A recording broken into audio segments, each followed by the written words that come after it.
Kamusta mga kabukyaw? So, meron lang akong gustong i-share pala sa inyo about doon sa ginagamit nating mic ni Insta360 na compatible sa kanya. Ito nga pala yung Holy Land. Bali, ito siya. Ayan, Holy Land Lark A1. So, ang gamit ko is Insta360 X4 Air. Marami na rin nito. Meron na rin siyang M2 ba yun? So, may upgrade na rin na Lark na mic. So, ako kasi mas pinili ko to kasi nga mas mura siya. Tapos, napakinggan na rin naman natin yung sounds nito sa mga naging rides natin ng mga nakaraan kasi ginagamit na natin siya. So, gusto ko lang i-share dito. Pwede ko pang idagdag na susubukan para dito sa mic na to kasi hindi ko pa siya masyadong kabisado. Although madali lang siya gamitin, I mean yung meron pa kasi siyang for hair, yung para sa noise cancellation niya. Tsaka ito kasing mic na to, meron na siyang sariling noise cancellation dito sa button na to. So, para mas mawala yung ingay, pwede mo siyang lagyan ng tinatawag na for hair. Ito siya. So, pakita ko na lang din sa inyo. Kasama to sa inclusion kapag bumili kayo ng mic ni Lark A1 ng Holy Land. So, ito siya. Pwede mo siyang ilagay dito sa mic para mas mabawasan yung ingay. Bali, ito nga palang pagre-record ko na to. Wala siyang gamit na mic. At kung mapapansin nyo dito sa boses natin, merong maugong na electric fan. So, naka number 3 siya ngayon, nakatutok sa akin. At kung mapapansin nyo nga, hinahangin yung plastic na gamit natin yan, yung cover niya. So, nakabukas yung fan natin ng number 3. At saan na ba tayo? So, andito na tayo sa may for hair niya, no? So, ito yung pangalawang magiging noise cancellation mo. Pero ito, hindi ko pa na-try. Ang na-try ko pa lang yung dito sa may mismong unit. So, ngayon, i-try naman natin nang nakasaksak na yung mic natin.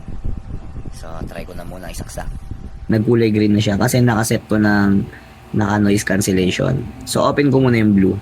Pindutin lang natin na isa. Yan.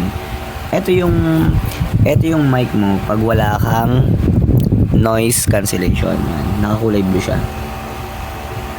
So, sa mismong sa mismong Insta nyo, malalaman yung gumagana to kapag ayan. So, mapapansin nyo sa taas, may gumagalaw-galaw.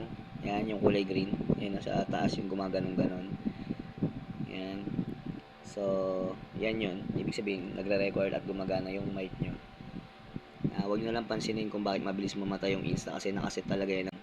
And then, mamamatay yung screen niya. Kasi nga, pag nagbablog tayo sa rides, no? Kailangan kumbaga hindi napapansin yung ilaw, hindi napapansin yung nagre-record ka pa. So ito, nakakulay blue siya. It means hindi siya naka-voice cancellation. So try natin yung naka-green.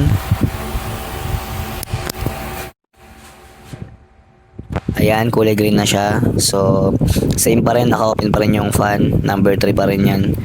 So kayo na lang ang mag-judge kung effective nga ba yung noise cancellation niya. Napakita ko na sa inyo lahat. Bali, ang freebies nga pala na ito cable. Ito yung cable niya. Hindi ko rin naman nagamit to noon before kasi nga wala pa ako ng tawag doon, yung extension niya. Pero nabilihan ko na. So, itatackle natin yan next video yung mga naging gamit ko na separate dito kay Insta para maingatan siya tsaka yung battery niya. So, soon natin yan. Next natin na itackle yan para ma-share ko sa inyo yung mga in-invest ko na para sa safety ng Insta360 natin. So, unahin muna natin tong mic natin ngayon. Yun lang mga kabukyaw, no? Ingatan nyo yung Insta nyo kasi alam naman natin medyo may kamahalan siya at hindi biro magpundar din ng gamit, no? So, at saka mapapakinabangan nyo sa biyahe nyo. Magiging mata nyo yan, magiging testigo nyo yan sa bawat aberya o kung ano man maranasan yung aberya sa biyahe na yan. Pero sana wala. Sana all goods lang ang biyahe nating lahat, no? So yun lang mga kabukyaw, maraming salamat. Ingat kayo lagi, palagi mag-ingat, always fit and healthy. Mabuhay kayo. Babush!